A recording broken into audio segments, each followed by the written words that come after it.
Right. And, of course, if you want to get the whole story, just go ahead and purchase Sonic the Hedgehog 3 and Knuckles. Yep, and Sonic 3 and Knuckles was a lock-on pack, I guess. It's not really a pack, but what happened was Sonic 3 came out first. About a month afterwards, they came out with a game called Sonic and Knuckles, which had a slot on the top of it, which you could attach Sonic 1 or Sonic 2 and 3. When you attach Sonic 2, you could play through Sonic 2 as Knuckles. When you attach Sonic 3, you could play through Sonic 3 as Knuckles, but it also unlocked, well, not really unlocked, but it merged both the stories of Sonic and Knuckles and Sonic 3, so that it would become one whole story, really. And it's not just merging the stories, but it also changes some things up, rather. There's like objects that are in different places. There's different routes. There's the music's changed slightly, if you can hear throughout the levels. And Sonic 3 and Knuckles, it was exactly how Sonic 2 was in terms of how it was. It was an improvement over the other one, I guess. Right. It had, for the first time ever in the Sonic series, there was a save feature. So you can now save your game instead of, having to start over every single time you die. Yeah, and as a kid, you always hated that. You would get up to, like, the last level of, like, Sonic 1 or 2. Yep. And then you lose all your lives. Yep, but they found a way to... Just so you would start at, like, Green Hill Zone all over again. Exactly, and they knew that, so they found a way to fix that. And Sonic 3 and Knuckles is my favorite game out of the series because the levels are just massive. They are absolutely... Right. They're about 10 times the size as, Like, and plus there was, like, so many routes you could take to get to the end of the level. Exactly. And and specific routes are designed for specific characters, meaning you can't get through those routes without, that specific character. Which, it's just like, it keeps things fresh, really, because you're like, hey, I wonder if I can get through there as Knuckles or Tails or whatever. Right, and of course, something like important that we should have kind of discussed in Sonic 1 was the Chaos Emeralds. Oh yeah. Because but we haven't went too far ahead. From playing Sonic 1, you after getting 50 rings in the stage, you could make your way to the special stage. Yeah, that's And both the special stages from Sonic 1 and 2 were different, but it was pretty the goal was to just get the Chaos Emerald, no matter what. But the Chaos Emeralds in Sonic 1 weren't really, that big of a deal. Because it didn't really change the ending that much, did it? Well, what they did in Sonic 1 was you got the good ending if you got all the Chaos Emeralds, because once you got all the Chaos Emeralds, it would bring life to Green Hill Zone. True. And of course, what we discovered from Sonic 2, the Chaos Emeralds hold a lot more power than you think they do, which could give the ability of Sonic to become Super Sonic. Pretty much Super Saiyan fused with a hedgehog. Basically, a super furry. Yeah, so... which Sonic needed, but he had to obtain all of the Chaos Emeralds. And of course, that was also a big thing Robotnik wanted, was, because they had power, and they could power his, machine empire. And of course with Sonic the Hedgehog 3, yet again, because when you start off the game, like I said earlier, it was it comes right off from Sonic the Hedgehog 2. So, because you're Super Sonic and Tails is flying in his plane, and then you make your way onto this magical island with the Chaos Emeralds, just for Knuckles to sucker punch you, and you lose your super ability, and he takes all the Chaos Emeralds because, you know, you're apparently an Emerald Thief. I guess so. Not like Sonic, I don't chuckle. Wrong! And we'll discuss that when we get to it. But other than that, you know, I thought the music. Now this is what I heard. I heard when they were composing the music for Sonic the Hedgehog 3 that Michael Jackson was part of the music as well. That is true. Because what level was it where you could actually hear Michael doing his little scream thing? That was Launch Base, I think. That's what I thought it was. Yeah, and because it took me a while, but you know, after I really paid attention, I would go like on YouTube just to listen to the track, and then I would hear it. I would hear his yeah. Deal. I can't do the scream, but yeah, if you listen to it was actually rumored for a long time.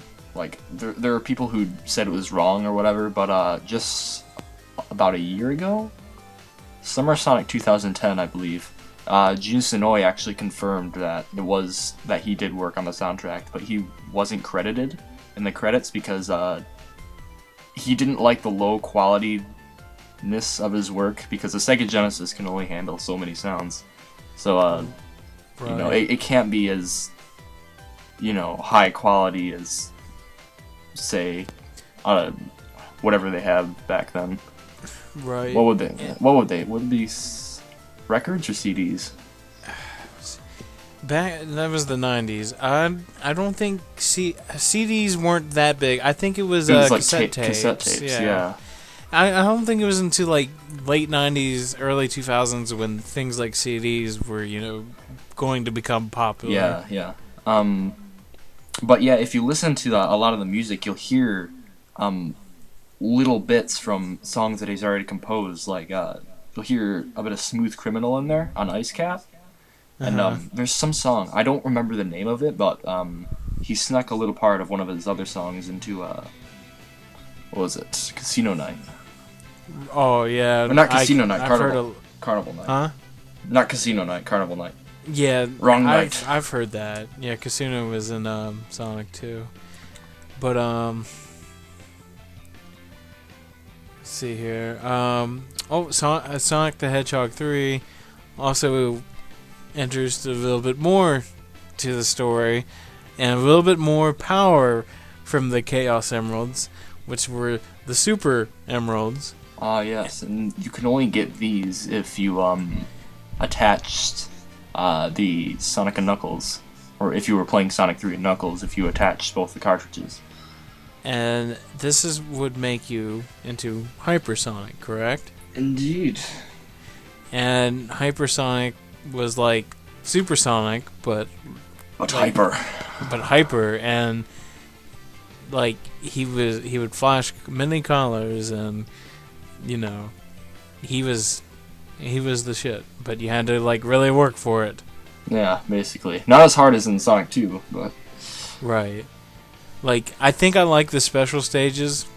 Like if I would prefer between 1, 2, and 3's, my favorite special stage, it would be 3, then 1, then 2. Yeah, I'd say that's about the same for me. Because the thing with 2 is you had to collect a certain amount of rings, and you would have to dodge things like bombs. Bombs? Or things like that. And if you hit those, you would lose rings, which would make your goal to get that Chaos Emerald even harder. But, of course, with Sonic the Hedgehog 3's special stage, you were collecting orbs, and you wanted to collect the blue ones, because if you hit the red ones, then the stage was over, and, well, you didn't really get your emerald now, did you? Mm-hmm. But I thought the controls for that were a little bit easier than Sonic 2's special stage. It was much easier, and what made Sonic 2's special stages so insanely hard is that Tails always screwed you over. Right. Because he always got hit by everything, and he counts for your rings too, apparently. Yeah, I don't know why. He can count for your rings as well. Don't know why. That's why I think it's a little bit better if you have a second player with you, because there's like less chance of a screw up. Exactly, because they're doing what they They know what they're doing, unlike AI. Of course. And then, like, also what we discovered from Sonic the Hedgehog 3, that the mightiest emerald would be the Master Emerald. Which Knuckles protects, and it also keeps Angel Island floating in the sky. Now, if I'm correct, would it be Robotnik who told Knuckles about Sonic being, like, a thief or whatever? Yes, basically why, like, the reason Knuckles seems like a bad guy in Sonic 3, well, at the beginning at least, is because Eggman or Robotnik has tricked him into thinking that Sonic stole the Master Emerald. So, basically, he's being an asshole to you for the entire game for no reason, because, you know, he doesn't know what's going on. Right. But then when he does, you know, he's like, oh, I've been tricked. I'm such a dumbass. But I can still try to get my emerald back. And so then he helps Sonic and Tails. And then he becomes cool. You know, things like the ultimate fight in space happens. And then, you know, things like that. Exactly. And, I don't know, overall, Sonic 3 Knuckles is just, I don't know, the best story out of the 3 Genesis titles. Just, I don't know, I love the music, I love the gigantic scope of the levels. You know, it's just, there was a lot more of a story than the first 2 games. It was happy, but it was serious, you know, it was epic, I guess. Like, epic, right. Epic in terms of, you know, not really the internet term, but the proper. And let's see here. Anything else you would like to talk about for Sonic 3? It's fucking awesome. Yeah, it is fucking awesome. I guess that leaves with one more game. I wouldn't say it was the popular out of the Genesis ones. I mean, it had you know its time, but I haven't played it more than just once, and I liked it. I just enjoyed, you know, Sonic 3 more. And, of course, to play this game now, there was an add-on, which was the Sega CD for the Genesis. And, of course, that would lead to the game I'm talking about, the Sonic CD. Yes, which actually came out before Sonic 2. Which is why, if you play Sonic CD, the spin dash is very delayed. It's kind of hard to work, really. It's really annoying, and that's one of the things that I don't like about Sonic CD. If that aspect was eliminated, then I'd probably like the game a whole lot more. But